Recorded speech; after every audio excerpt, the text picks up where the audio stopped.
અમરેલી જિલ્લામાં જે પત્રકારનો મામલો સામે આવ્યો ત્યારબાદ પાટીદાર સમાજની યુવતી સામે ગુનો નોંધાયો તેનું સરઘસ કાઢવામાં આવ્યું અને આને જ લઈને છેલ્લા થોડાક દિવસથી અમરેલી જિલ્લો ચર્ચામાં અને વિવાદમાં પણ જોવા મળી રહ્યો છે। તે વચ્ચે આમ આદમી પાર્ટીના નેતા ગોપાલ ઇટાલિયા સતત પોલીસ ઉપર ગંભીર આરોપો કરી રહ્યા છે। થોડાક દિવસ પહેલા તેઓ પણ અમરેલી જિલ્લામાં પહોંચ્યા હતા ત્યારે પાટીદાર સમાજની જે યુવતી છે તેને જેલથી બહાર લાવવા માટે તેમણે પણ પ્રયાસો હાથ ધર્યા હતા અને જેમાં અમરેલી જિલ્લાના એસપી સંજય ખરાતને પણ આ મામલેને લઈને આવેદનપત્ર પાઠવ્યું હતું અને આ ઘટનામાં ગંભીરતા દાખવવામાં આવે તે પ્રકારની માંગ પણ કરવામાં આવી હતી। ત્યારે વધુ એક આરોપ સાથે આમ આદમી પાર્ટીના નેતા ગોપાલ ઇટાલિયા ફરી એકવાર મેદાને આવ્યા છે। તેમણે શું પ્રહાર કર્યા છે અને શું ગંભીર આરોપો અમરેલી જિલ્લામાં જે રાજકારણ ચાલી રહ્યું છે અને સાથે જ પોલીસ ઉપર લગાવ્યા છે તે સાંભળી લો। એક અર્જન્ટ સમાચાર આપવા માટે મેં ફેસબુક લાઈવ કર્યું છે। ખૂબ અર્જન્ટ છે। બધાને મારી બે હાથ જોડીને વિનંતી છે કે જલ્દી વિડીયો શેર કરજો। અત્યારે વિઠ્ઠલપુર ખંભાળિયા ગામ જ્યાંથી અમરેલીની દીકરીનું રાત્રે 12 વાગ્યે પોલીસે ગુંડાઓની જેમ અપહરણ કરી લઈ ગયા હતા, એ ગામની પંચાયતના અને બીજા અલગ અલગ સીસીટીવી કેમેરાઓ છે। આ કેમેરામાં રાત્રે 12 વાગ્યે બેનને ઉપાડી ગયા એનું રેકોર્ડિંગ થયેલું છે। આ રેકોર્ડિંગ ડિલીટ મારવા અને ડીવીઆર આખું ગેરકાયદેસર રીતે ઉઠાવી જવા માટે પોલીસ અત્યારે વિઠ્ઠલપુર ખંભાળિયા ગામમાં જઈને ગામજનોને ધમકાવવાનું ડરાવવાનું કામ ચાલુ કર્યું છે। મારી તમામ લોકોને વિનંતી છે કે જે અમરેલી આસપાસની 2-5-10 કિલોમીટર વિસ્તારમાં હોય એ પ્લીઝ મહેરબાની કરી મદદ કરવા માટે, હેલ્પ કરવા માટે તાત્કાલિક વિઠ્ઠલપુર ખંભાળિયા પહોંચે અને ત્યાં મદદ કરે। પોલીસ સીસીટીવી કેમેરાનો નાશ કરવા માટે, ડિલીટ કરવા માટે ગામમાં ગયેલ છે એવો મને ગામમાંથી અલગ અલગ યુવાનોના ફોન આવ્યા છે। ગામના આગેવાનનો મને અત્યારે જસ્ટ ફોન આવ્યો। એમનો ફોન મૂકીને તાત્કાલિક મેં ફેસબુક લાઈવના માધ્યમથી, કેમ કે હું અત્યારે એક સામાજિક કામ હોવાથી સુરતમાં છું, અર્જન્ટલી હું પહોંચી શકું એમ નથી।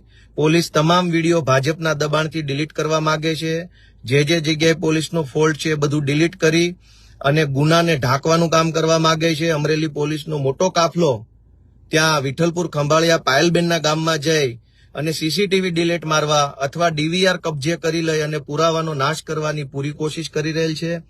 એટલે મારી બધાને તાત્કાલિક વિનંતી છે કે તમે આ વિડીયો જોયા પછી તાત્કાલિક તમારા સગા વાલા મિત્રો પરિચિતો જે અમરેલી આસપાસ હોય એને ફોન કરો। ફોન કરી અને તાત્કાલિક વિઠ્ઠલપુર ગામમાં પાયલબેનના સપોર્ટમાં પહોંચવા માટે જાણ કરો અને જલ્દીથી જલ્દી આની અંદર પોલીસ સીસીટીવી ડિલીટ ન મારે, દાદાગીરી ગુંડાગીરી કરી અને દમ બતાવી અને પુરાવાનો નાશ ન કરે એના માટે સૌએ એકજૂટ થવાની જરૂર છે। આજે 5 તારીખ રવિવાર છે, બપોરના 3:30 વાગ્યા છે। દાદાગીરી સામે લડવાનો સમય છે। બધાને હું વિનંતી કરું છું કે તાત્કાલિક મોબાઈલ ફોન કાઢી તમારા મિત્રોને ફોન કરજો।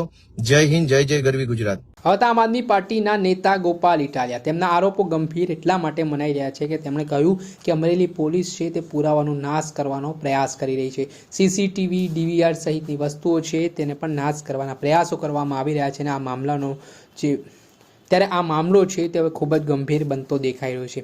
આમ આદમી પાર્ટીના નેતા ગોપાલ ઇટાલિયા દ્વારા જે રીતે અમરેલી પોલીસ સામે જે આક્ષેપો કરવામાં આવ્યા છે અને જે ગંભીર આરોપો લગાવવામાં આવ્યા છે તેના કારણે ફરી એકવાર રાજકારણ ગરમાયું છે। ત્યારે અનેક પ્રકારના સવાલો અમરેલી જિલ્લા પોલીસની કામગીરી સામે એટલા માટે ઉઠી રહ્યા છે કેમ કે ગઈકાલે જે પાટીદાર સમાજની યુવતી પાયલ ગોટી દ્વારા એક પત્રકાર પરિષદ યોજવામાં આવી હતી, જે પત્રકાર પરિષદમાં પણ તેમણે અમરેલી પોલીસે તેમની સાથે જે વ્યવહાર કર્યો છે તેને લઈને પણ પોતાની પત્રકાર પરિષદ દરમિયાન ગંભીર આરોપો કરતી બાબતો તેમણે રજૂ કરી હતી। ત્યારે હવે જોવાનું રહ્યું કે આગામી સમયમાં મામલામાં પોલીસ ઉપર જે આરોપો લાગી રહ્યા છે તે ઘટનાના સંદર્ભમાં કોર્ટ આ મામલે કોઈ સંજ્ઞાન લે છે કે કેમ તે હવે આગામી સમયમાં ખબર પડશે।